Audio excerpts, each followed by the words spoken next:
죄 사함 받은 후 새 사람 되어서 주 앞에 서는 날 늘 찬송하겠네. 주 앞에 서는 날 늘 찬송하겠네. 주 앞에 서는 날 늘 찬송하겠네. 주 앞에 서는 날 늘 찬송하겠네.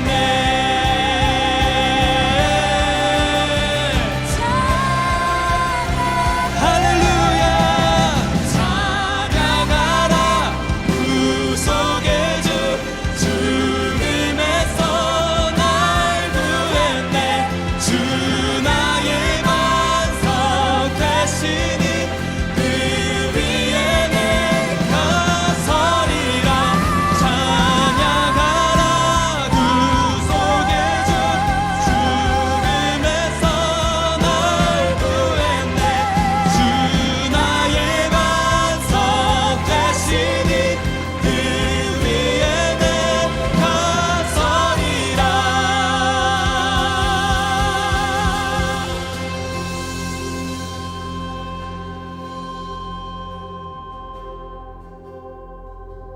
주의 은혜로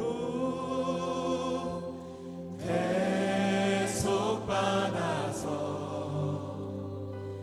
피와 같이 붉은 죄 눈같이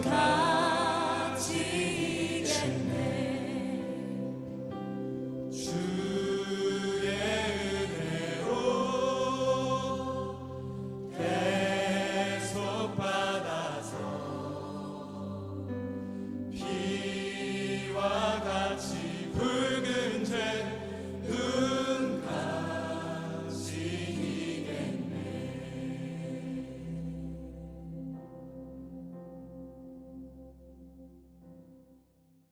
오늘 우리에게 주시는 하나님의 말씀은 마태복음 3장 1절에서 12절의 말씀입니다. 그때 세례 요한이 이르러 유대 광야에서 전파하여 말하되 회개하라 천국이 가까이 왔느니라 하였으니 그는 선지자 이사야를 통하여 말씀하신 자라 일렀으되 광야에 외치는 자의 소리가 있어 이르되 너희는 주의 길을 준비하라 그가 오실 길을 곧게 하라 하였느니라. 이 요한은 낙타털 옷을 입고 허리에 가죽띠를 띠고 음식은 메뚜기와 석청이었더라.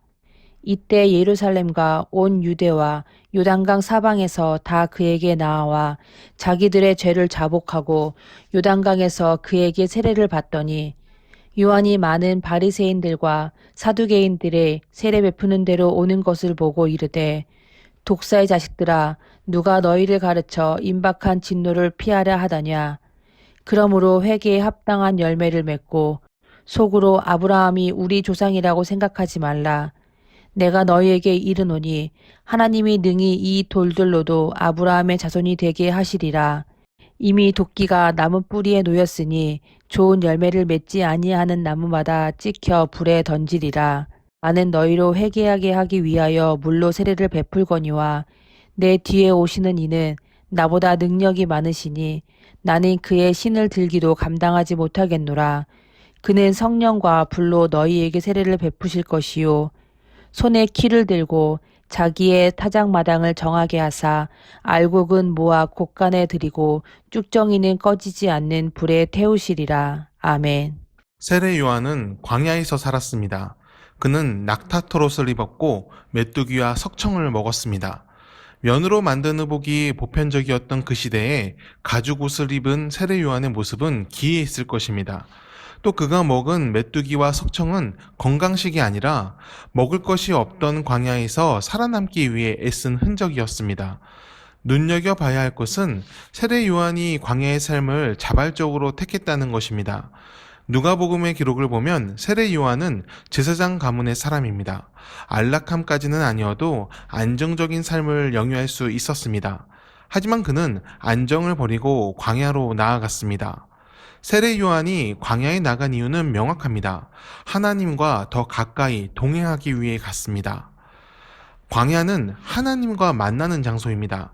이스라엘 민족은 40년의 광야 생활을 통해 하나님의 백성으로 거듭났습니다. 엘리야는 광야에 있을 때 하나님의 명령을 듣습니다. 예수님도 광야의 40일을 통해 공생애를 준비하셨습니다. 믿음의 사람에게 광야는 하나님의 사람으로 준비되는 기간입니다. 그것은 광야의 환경이 좋아서가 아닙니다. 광야는 척박합니다. 물도 없고 음식도 없습니다.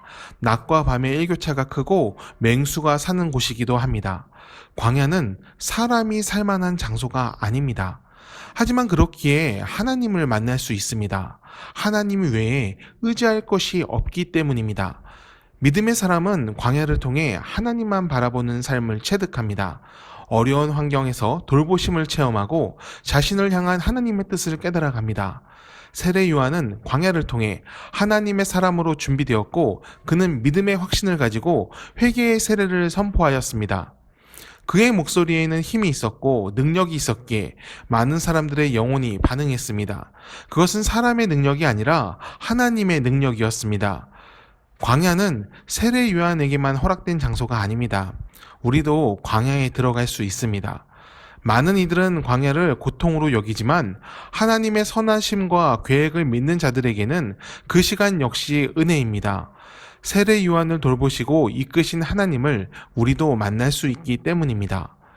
광야가 고통으로 끝나지 않는 것은 하나님의 손길을 만날 수 있기 때문입니다. 광야에서 하나님을 만나야 그 시간이 은혜의 순간이 됩니다. 광야 같은 고난이 우리를 엄습할 때 우리는 하나님을 의지하여 넘어야 합니다. 그래야 고난의 의미가 부여됩니다. 광야는 우리를 더 강하게 하시기 위해 허락하신 것이 아닙니다. 우리가 하나님만 의지하도록 광야로 이끄십니다. 많은 사람들이 강해지면, 능력이 더 커지면 더 많은 것을 이룰 수 있다고 생각합니다. 하지만 하나님은 사람 안에서 답을 찾으라 하지 않으셨습니다. 주님의 답은 나의 안에 거하라입니다. 사람의 강함이 아닌 하나님의 강함과 하나님의 능력, 그리고 하나님의 마음을 가진 자로 세워지길 원하십니다. 세례 요한은 광야에서 하나님을 만났기에 회개하라 천국이 가까이 왔다고 외칠 수 있었습니다. 스스로의 의로움에서 나온 말이 아닌 하나님의 명령으로 겸손히 선포한 능력의 메시지였습니다. 세례 요한의 시선은 하나님께 꽂혀 있었고 그러므로 사두개인이나 바리새인, 로마 군인들을 향해서도 담대할 수 있었습니다. 그에게는 하나님의 뜻이 있었기 때문입니다. 우리는 세상을 향해 담대하게 나가야 합니다. 그리스도인으로 세상과의 전쟁에서 승리해야 합니다. 우리가 하나님을 온전히 의지하고 그 안에 거할 때 하나님께서 이끄실 것입니다. 세상이 아닌 하나님을 향해 시선을 맞추는 우리 모두가 되기를 바랍니다. 기도하겠습니다. 사랑과 은혜가 충만하신 하나님을 찬양합니다. 사랑하는 자들을 선한 길로 이끄시는 주님께 감사합니다. 광야 같은 시간이 우리에게 있을지라도 그것이 우리에게 나쁘지 않을 것임을 믿습니다. 연단하신 후에 정금처럼 쓰실 것을 믿습니다. 우리가 항상 믿음의 눈으로 하나님을 바라보게 하시고 온전히 주님만 의지하는 믿음의 삶을 살게 하옵소서. 기도함으로 말씀을 따름으로 마음과 뜻을 다해 하나님을 사랑하는 우리 모두가 되게 하옵소서. 세상은 어둡고 차갑습니다. 사람들은 다투고 더 많이 차지하기 위해 거짓도 서슴지 않습니다. 이러한 세상 가운데 우리가 빛과 소금이 되게 하옵소서. 예수님께서 가신 길을 기억하며 기쁨과 감사로 주의 길을 따르는 믿음의 사람이 되게 하옵소서. 감사드리며 예수님의 이름으로 기도합니다. 아멘.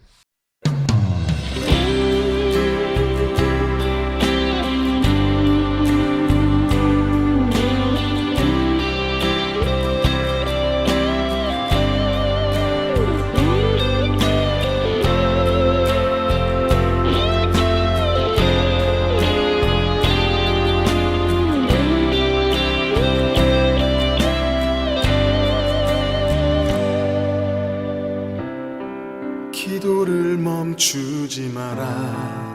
눈앞의 상황이 마음을 눌러도 원망치 마라. 너의 입을 지켜라. 저들은 너의 입을 있다. 마음을 뺏기지 마라. 내가 널 도우지 않는단 소리에 너의 모든 게 불리해도 너는 기도를 계속해라. 너 기도를 멈추지 마라. 내가 너의 그 모든 상황을 바로 역전시키니 너 기도를 멈추지 마라. 내가 잠시도 쉬지 않고 모든 걸 지켜보고 있으니 바로 역전되리라.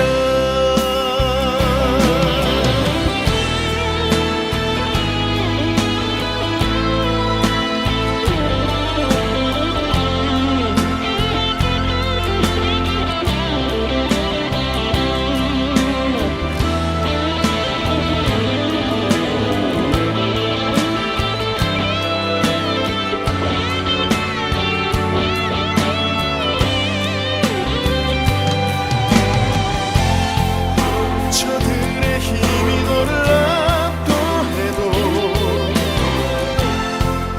저들의 힘이 내 숨을 조여도 너는 보리라. 기도의 능력을 내가 역전시키리라.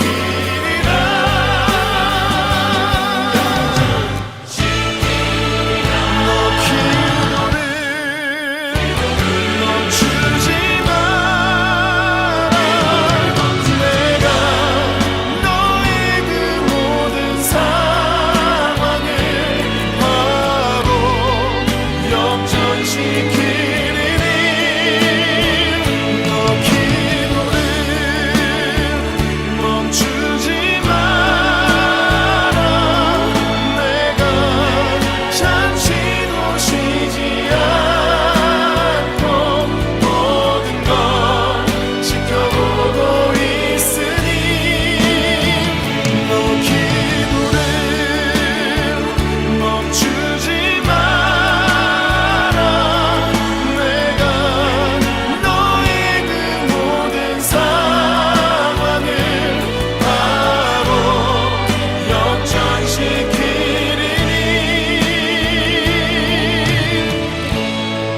바로 역전되리라. 바로 역전되리라.